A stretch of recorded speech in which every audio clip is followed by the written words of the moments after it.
Welcome, fam, to our second episode of Face to Face entitled What About Your Friends? I'm your host, MK Coffee. Hey guys, it's Damon. Thank you all for joining us on our second episode of Face to Face. We'd like to thank you all for joining us tonight on our virtual couch. And I know you're saying the set looks different tonight. There's a very special reason. We'll get into that in a moment. However, we'd like to thank you all for watching our first episode, No Justice, No Peace. We'd like to thank those that have already followed, liked, and shared our Facebook page, as well as those who've already been to our YouTube page and subscribed as well. If you haven't, you can find us on Facebook at Damon and MK Face to Face, and also on YouTube at Face to Face Multimedia. Like MK said, tonight is a very special episode entitled What About Your Friends? And what way to discuss the topic of friendship without having your very own best friends. So the reason we're joining you virtually tonight is because we have our two very best friends with us that will help us go into this topic and break down some barriers and also help us to understand the true meaning of friendship. So what I'll do next is I'll go ahead and turn it over to MK. She'll introduce us to her best friend. I'll introduce you to mine, and then we'll get directly into the conversation. Go ahead, MK. Tell us about your best friend. Today, I want to introduce you to my longtime friend, Larnell Vickers. We met in, what was it, Larnell? 2000 and... Freshman year. 2000 year. Freshman Day year one. in college. Day one. No, we technically met even before we got to campus through the power of, what was that? Facebook, the Facebook groups. No, because Facebook wasn't popular. MySpace. MySpace. We met through MySpace. And so we knew each other before we even made it onto campus. And I remember the first time we had decided we were going to meet each other, it was like at some cultural event, the first week of school. And so that's how we met and literally became two peas in a pod and have been friends ever since. Did I tell? I was pretty accurate, right, Larnell? Yes. Okay. And so I want to introduce my day one, my best friend, my homie, my secret bearer, my longtime friend, Khadijah Hill. I call her Dija. Welcome to the show, Dija. Welcome, Hi, Dija. thanks for having me. Hey, I'm so glad to see you here. So we go back, we had to be like 5 years old. So we've known each other for a very long time. We've been through a lot. We've done a lot. We've conjured a lot of stories. Walmart stories. But yeah, Walmart. Yeah. Larnell, they're from the country, so. Yes, so, absolutely. so you really wanted to go there? Okay. You said I could be as raw and real. Yeah, so we are from the country. We grew up in a small college town, but we actually went through school all from kindergarten through senior year of high school. So we were together always. We were pretty much inseparable. So we do want to thank you all for joining us on this episode. We found it best that if we have our friends here because we're going to get into some deep discussion on friendship and these things. And so I think our point of view from how our friendships have evolved over the years will definitely help in bringing the good points in this episode. I don't know if y'all listened to the first episode of the podcast. But so basically, what we're doing is we're taking everyday issues and we're just trying to bring a spiritual perspective around it, but still trying to keep it real and raw and just so it can be relatable to everyone. And so we're basing this episode off of David and Jonathan, and so at the point in when we meet David and Jonathan in this, David is on the run from King Saul for over 4 years, and Jonathan is King Saul's son, and David is anointed king, and so basically at this point, Saul's trying to kill David because he doesn't want him to take his kingship. So, but we don't want to leave it there with them too, with King Saul. So we're not going to focus on them. We're going to focus on the aspect of David and David and Jonathan and their relationship and the type of relationship they had. And so basically, with their relationship, they had a covenant. So they had this relationship where it's just because, and whether or not David was king or not, Jonathan didn't care, and he kind of sacrificed that effort and the time, and just making sure that that promise that David had came about. So I guess the question I want to pose to the group is how do you view friendship? When you think of a friend, how do you view friendship? Demond, how about you go first and then we'll follow? Tell us how you define friendship. Oh my God! So you can't ask the question. The question. Yes, I can. I'll give you my piece, but I want to hear what you think friendship is. Why do you want to hear what I think first? Why does it matter? But my my view of friendship, I would definitely say someone that is there through thick and thin, through my good times, my bad times. Someone that'll call me out, could bring me out on the carpet and say, "Hey, you were wrong. You could have did something like that, and you shouldn't have done something like that, and you should have done it better." And someone that's gonna always have my back, no matter what, even if I am wrong. You'll have my back in front of someone, but then in the background, you like, hey, you really were wrong. So, and when I'm giving this example, I automatically think of Dija because there have been so many times where she was like, yeah, you were wrong, but I wouldn't tell them that. So, what about you? What about you, Dija? I think that's a big aspect. It's trust, it's love, it is a piece of it is very much so being able to be honest. I think that if like you said, if someone is doing something wrong, we're a united front in public, but then later I can be very candid, real with you and say, okay, hey, look, I didn't necessarily agree, and I'm going to tell you why. And then I also think you have to lay some ground rules, because sometimes it's like, and you don't necessarily have to say it. It's more feel. Now, I think since we've been friends so long, I can tell when you want me to just listen and not provide feedback, or you want me to play a more active role in a conversation. So, because sometimes you just want to vent, right? You want to be able to share your thoughts, be vulnerable. And other times you're like, I need help. I don't know what to do. Here's a screenshot of these text messages. Help me. So I think it is a little bit of both. But, trust, honesty, love, laughter, connections, those are words that really define friendship to me. Awesome. See, I like that. I like you, and thank you, because I do appreciate you when you do that or call me out. What about you, Larnell? How do you friendship? Actually, I'm gonna go next. No, you go last. You're supposed to go first. You go last. The first shall be last. So, the saying that, friends stick closer than a brother, right? I think we've all kind of heard that. And so I think it's so true. So I'm close to my family for sure. But there were time periods throughout my life where coffee knew all the things. I mean, more so than my family knew all the things. Especially in college, right? Like, going throughout life, day in, day out, the struggles, the ups and downs, like the days when you felt like, how can I keep going on, right? Like just like my classes, with studying, with being involved on campus, just trying to maintain your mental capacity as well. And so having someone there who knows you, who loves you, who's going to call you to the carpet, who's going to be real with you, and it's so needed. And that's my friend Coffee. And I feel like the fact of like she's seen me since day one up until this point, like she knows the real me.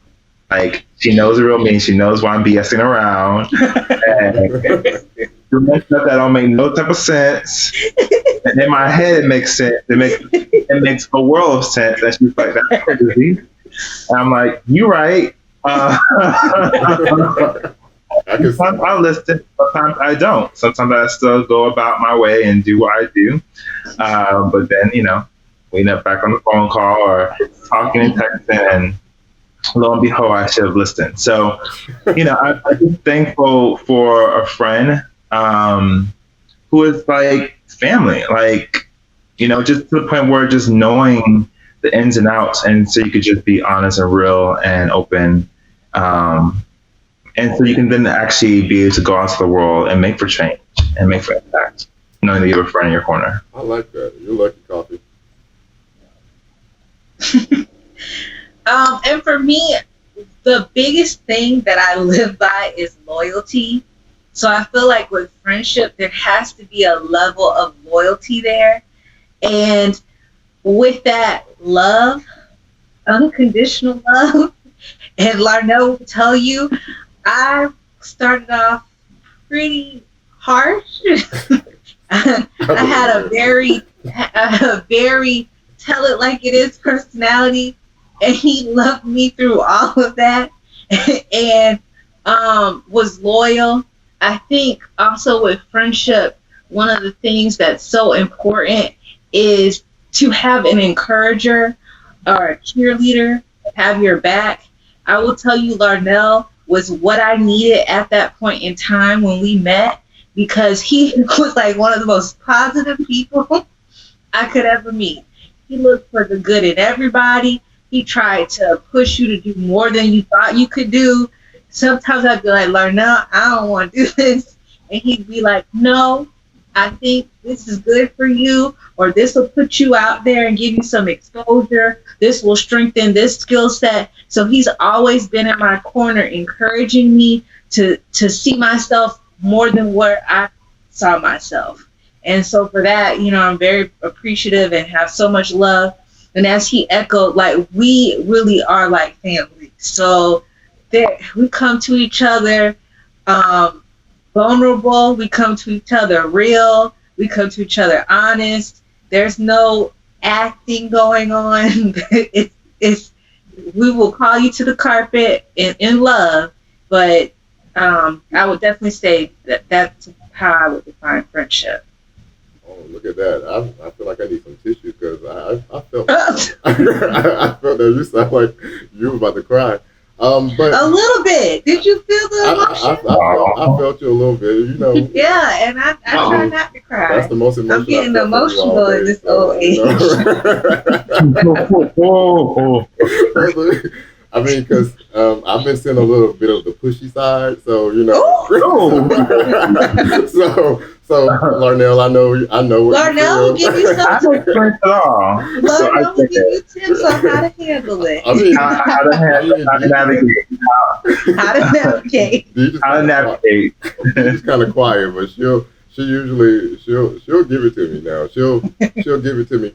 But I think the most important word you all mentioned was the loyalty, and we see that in David and Jonathan's relationship. So when David was on the run, Jonathan knew where he was, and there were times where he would go, and so he's in his dad's army, and he would go and meet up with David, and just to check on him.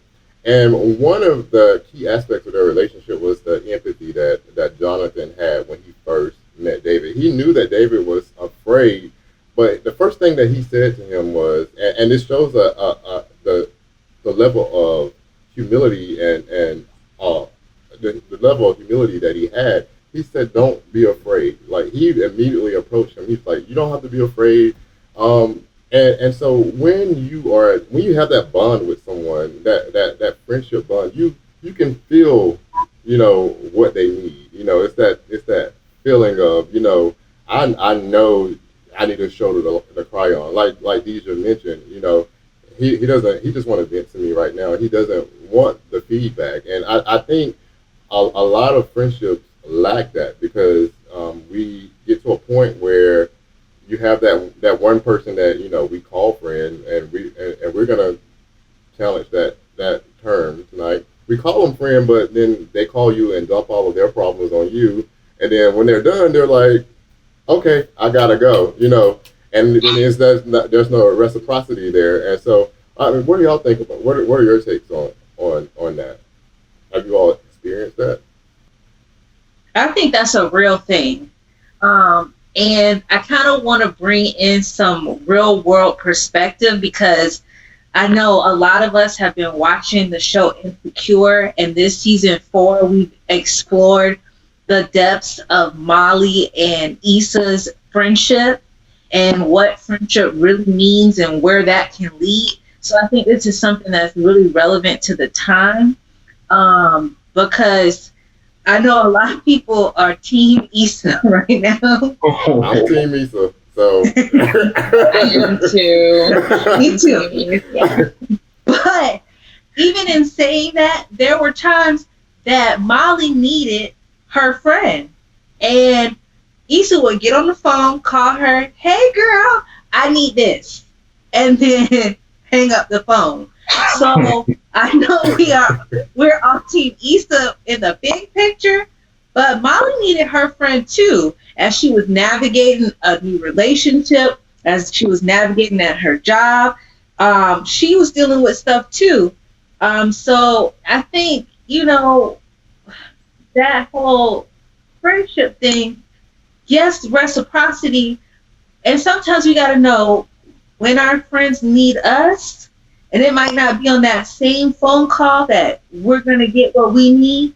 It might be next phone call, it's my time to dump.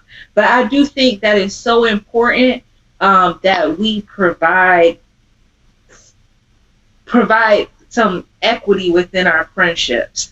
And for David and Jonathan, what David needed in that moment was strength. And God put him and Jonathan in the place to help bring strength to David when he was in exile and trying to find his way before he became king. Yeah. I'll just add that at some points in times, I think people all relate to this. Yes, you love your friend is ride or die, but sometimes you're in sync and sometimes you're out of sync, right? Depending on what's happening in your life, right? Circumstances, job, career, dating, relationships, traveling. And so sometimes when you're out of sync, you're not really present to where your friend is at in that moment because you're so caught up in your world and your realm. And I have actually been at fault of that. I'm not sure if Coffee can attest. Where I'm so caught up in my own stuff that I'm not so much present about what's all happening in her life, right? And so it's about getting back in sync. And it's not saying the fact of oh, I love my friend, I know she loves me, so we good. But it's actually really just being present, checking in, being in sync, and being connected. Because it's even like family. Like the fact of we're siblings doesn't mean that we are close or that we're connected. It actually takes being intentional and being in sync and being connected. And so I found myself around taking a step back and reflecting on my friendships and reflecting on how I'm showing up in my friendship with Coffee and how I can actually be a better friend and being in sync with her. And I can attest to that because there are times where Larnell will intentionally check up on me. Friend, how are you doing? And there was a season where that wasn't necessarily present, but it has become even more apparent that he's intentionally, thinking about how can I think about what my friend is going through? How can I be of service to her? So I can attest to that for sure. I also think you have to think about it also both ways. So you all referenced Issa and Molly, and we talked about how we are Team Issa, but I think a piece of it is also being confident and comfortable in your relationship to say, hey, I need you right now. Yeah. I need you right now, and I don't know, you don't have just stopping and saying, this is a point in my life that I am being challenged and I need to be able to you don't even have to explain it. Just saying "I need you" should be enough to have someone say, "Okay, I need to be present. I need to be intentional about how we are communicating, and I need to be a little bit more thoughtful and active in this relationship because the relationships are always going to ebb and flow, right? So, it may be a season where you're really focused on something in your life and you aren't as attuned to your partner or your friend, and you have to be able to say when someone says, "Okay, I need you," to say, I'm going to be willing to step up in this moment, and vice versa. But sometimes I think the onus has to be on all of us in the relationship to be able to say, okay, you know, people don't know what they don't know. No one can read your mind. You have to be vocal sometimes. And I think, sometimes I have a problem with that. I usually deflect and defer sometimes. I know Damon will do this all the time. He'll ask me a question and I'll be like, "But wait, what are you doing? How are you feeling? What's going on with you?" So like, because I'm a processor, so I think being able to understand the dynamics. I will say one thing about Damon is he knows when to push. He knows when to push me and say, "Okay, wait. I'm recognizing that you're not okay right now and you're not speaking up about it. And I am, as you all say, I want to be intentional about how I'm checking in on you." So I think it goes both ways. I totally agree with you. And something you brought up, Khadijah. Show up and say, "I need you. I need to talk to you." And that And Molly had a lot of chances to do that, right? She did. she did. I need to talk to you. The moment when she actually, I think, Issa called Molly when she was in her office, and she really needed time just to be, "I'm with you and talk to you." And Issa was asking about the bar party, and actually, "Can you talk to Andrew about the hookup?" Like, she could have been like, "I need to talk to you right now." Yes, and I need to talk. And so I think it is both being in sync and as well as speaking up when you need to talk and to share something in your mind. Yeah. And I think Molly struggles with vulnerability.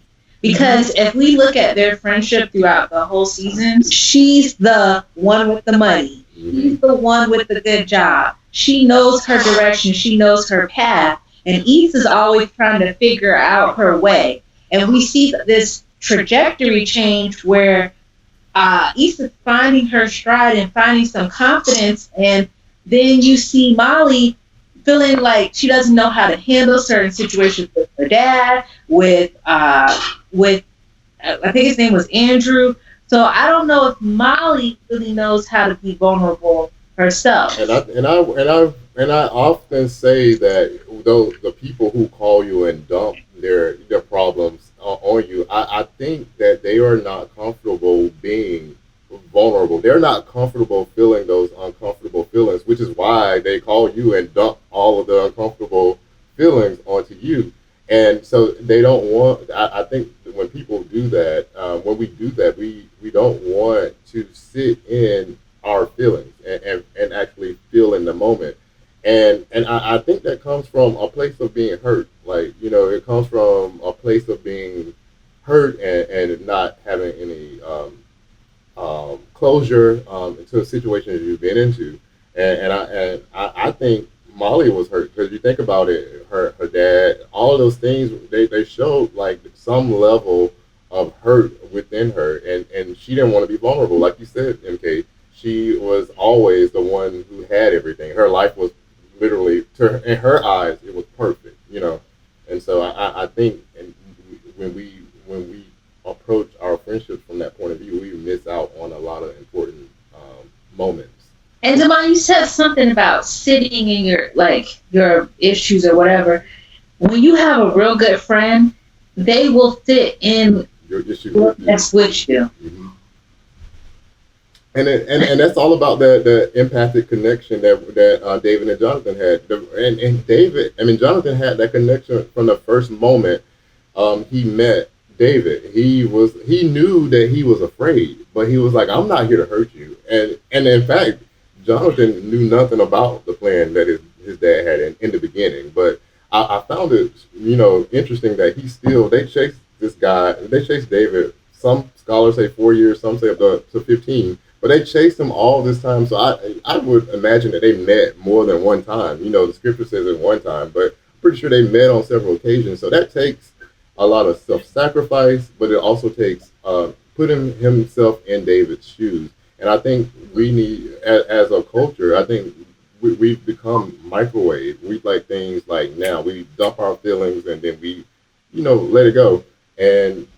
But that showed that they took time with each other, and our conversations now are like text message. We never pick up the phone anymore.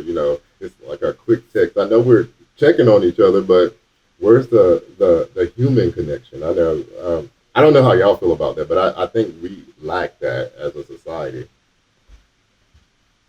Yeah, and Well, I so think go ahead, Larnell. no, I would just add on to that just around like I think our world, our country, we're just so fast paced. Things are moving rapidly. Everything is instant gratification.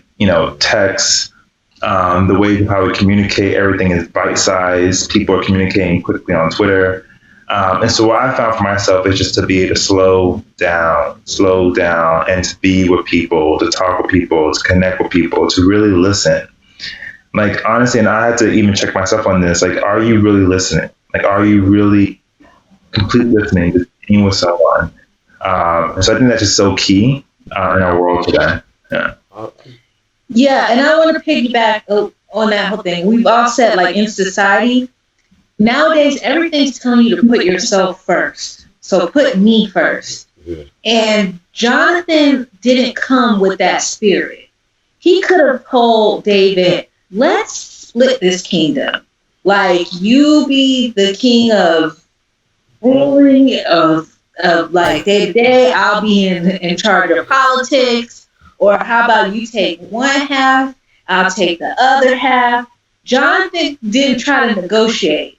He knew what God's plan was for David's life, and he was in place to encourage him to meet his purpose as a friend.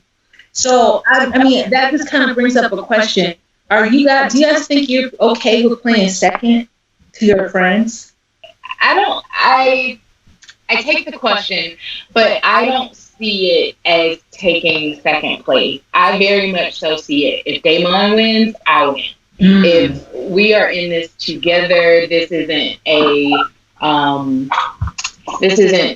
one or. I very much so think that for me to be the best friend I can be to him, I have to be in a good space. I have to be in a positive, like you all said, I have to be able to listen, and also listen not to respond, but listen to hear and understand his perspective and what's happening at that moment, good or bad. I want to be able to be his cheerleader and do all of those things. I think there's a selfless nature in friendship.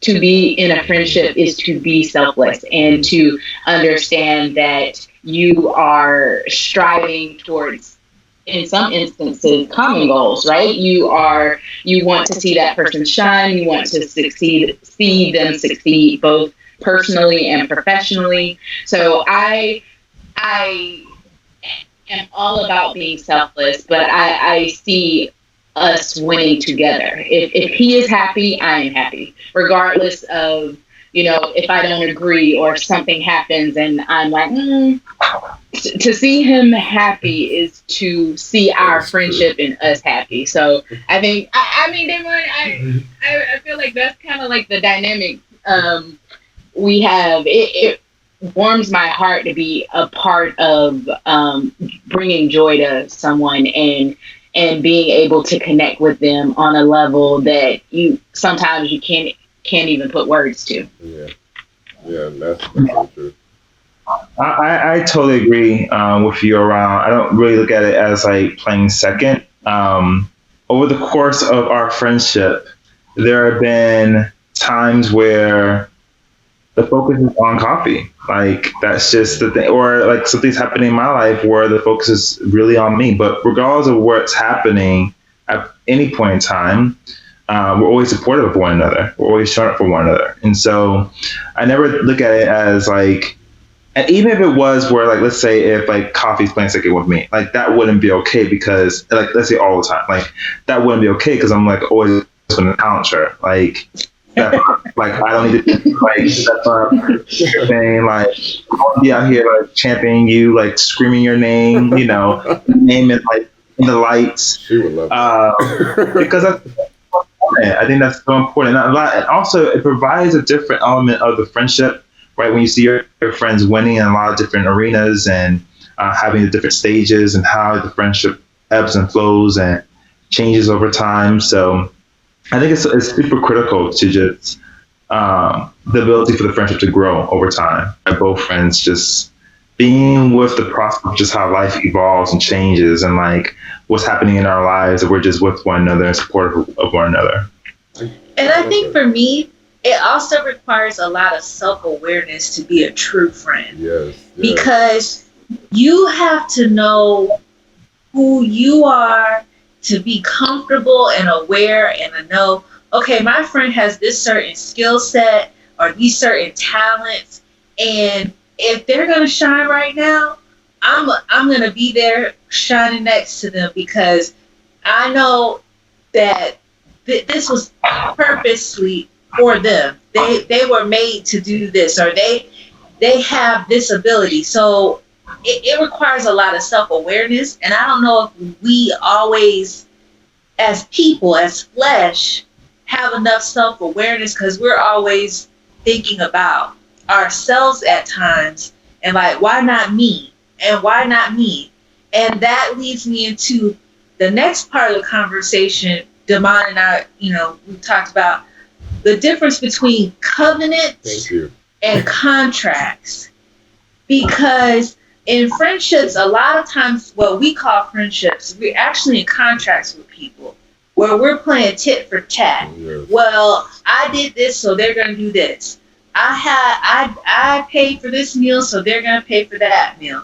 So we're always performing. We're always trying to put on a show because it's like, what you did for me, what I did for you, what are you going to do for me next? So when God calls us actually to have covenants with true friends, where it's about that pure love you have for that person, where you're really willing to empty yourself to fill them up in their time when it's time for them to shine. Come through with the nuggets, Coffee. But yes, break it on down. but you're right. So like when we enter into these contracts, these tit for tat type situations, and we're keeping tally, it's like we take the human emotion out of it, and we become like these like machines. It's almost like we become people. Well, we become transactional. And whenever there's transactions, there's no emotion. If you think about it, when you go and swipe that debit card, it's a transaction. There's no real emotion behind it. I mean, you may have emotion behind what you're buying, but it takes no effort. And a covenant is just because I love you, just because you are who you are. I love you at your highest point or your lowest point. I love you even when I don't think I deserve to be loved myself, but you still show me that I do, and that's that type of love. That's that type of emotion that you feel in a covenant type relationship. And Damon, one thing that came to mind when we talk about contracts, I started thinking of a sports analogy, but even a job analogy. When we first get a job, what do we have to do? Sign a contract, and it outlines what our expectations are for us to play that position or to be in that position. We sign a contract, and then if we don't meet the terms of that contract, or we no longer want to deal with that contract, we're done. We rip that contract up. And so if we think about our friendships like that, our true friendships as like a job, it's a job, then like you said, we don't have room for love and selflessness and all that, because we're in this contract trying to fulfill certain expectations and do all this, and it feels like work. But when you come with true love and compassion for someone and you see them for who they are and what their strengths are, what they need, that's where that true covenant relationship, I think, comes into play. What do you all think about that, DJ Larnell? I think it's an investment in yourself and each other, right? It's a contract is something that also has a time limit on it. For me, that's how I think of it. That. It's like if you're signing a contract that is 5 years or 2 years, right? A covenant is a commitment to your being. Yeah. It is a commitment to your everyday life.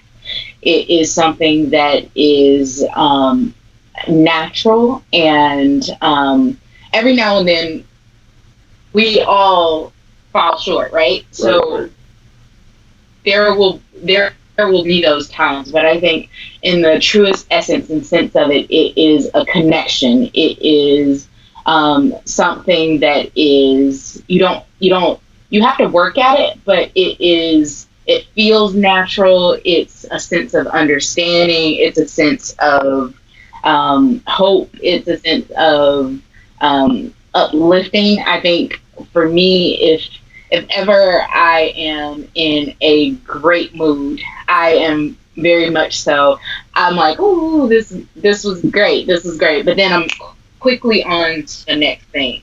And I think something that Damon does well is allows me to pause enough to enjoy the moment, to enjoy the experience. And I think to me, that's what that connection is. It's something that, I think sometimes we focus on friendships usually when things are going wrong. Mm-hmm. It's like when something's going wrong, I need, or there's nobody here.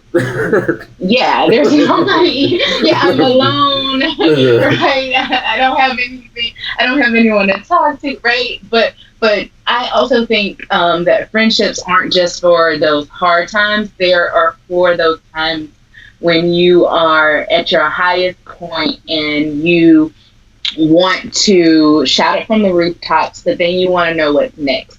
Because sometimes we get stuck in cycles. And I think that friendships allow you to continue to grow.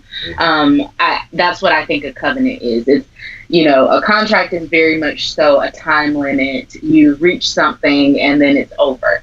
But a covenant is something that is ongoing. It is growth. It's a process. It is all encompassing. Yeah. I love that. I think to me, a contract sounds like friends with benefits. Like to me. And it's not like what you all think when I say friends with benefit. It's like really like you're in my life because you benefit my life in a certain way. Yes. Mm-hmm. And I'm in your life because I benefit from you being in my life in a certain way. And when those benefits gone, I'm gone. Ooh.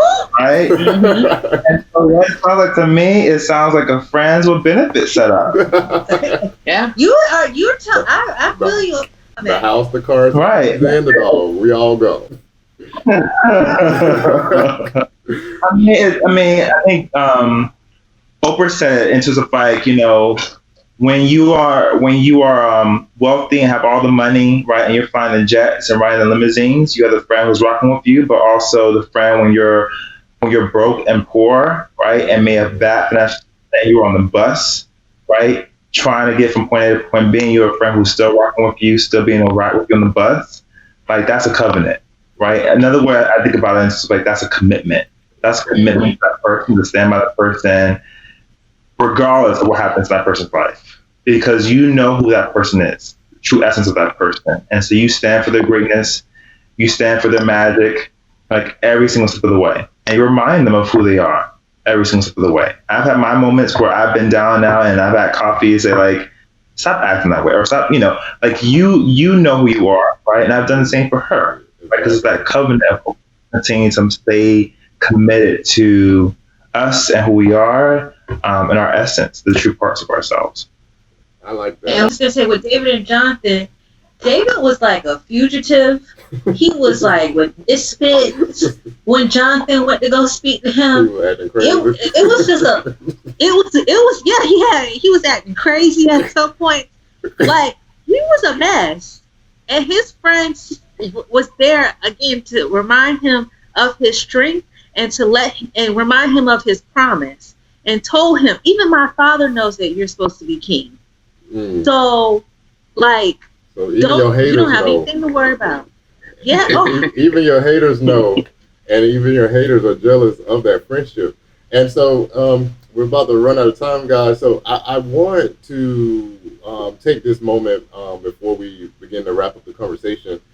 What would your advice be to anyone that is like contemplating whether or not the person that they've been considering their friend um, for a significant amount of time or whatever? What would your advice be for that person who is considering if this person really is a friend? okay. I'll take this first Oh, since I bounced she the jumped on first that one. question. Okay. I'm going to you. I think that a lot of times we're trying to make contracts covenants. Mm. And covenants require love and selflessness, and they are what God requires of us in our walk with Christ. And so when you take it to that level, it's something special. So that means it's going to be unique and it's not going to be common. Contracts are common, covenants are not. And so we can't always give our covenant energy to everybody. We want to love. I said we love everybody, but we don't need to give our covenant energy to every contract that we have. Amen. I like that. I love that. I'm just going to add on to that as a very short point that not everyone's in your life. We've all heard this. Like, not everyone's in your life for a lifetime. Mm. Like, there are friends who are there for a season, and you have to realize they are there for a season. You have friends who are there for college, Mm. and it's okay. We were rocking out. We were friends. We were tight. Yes.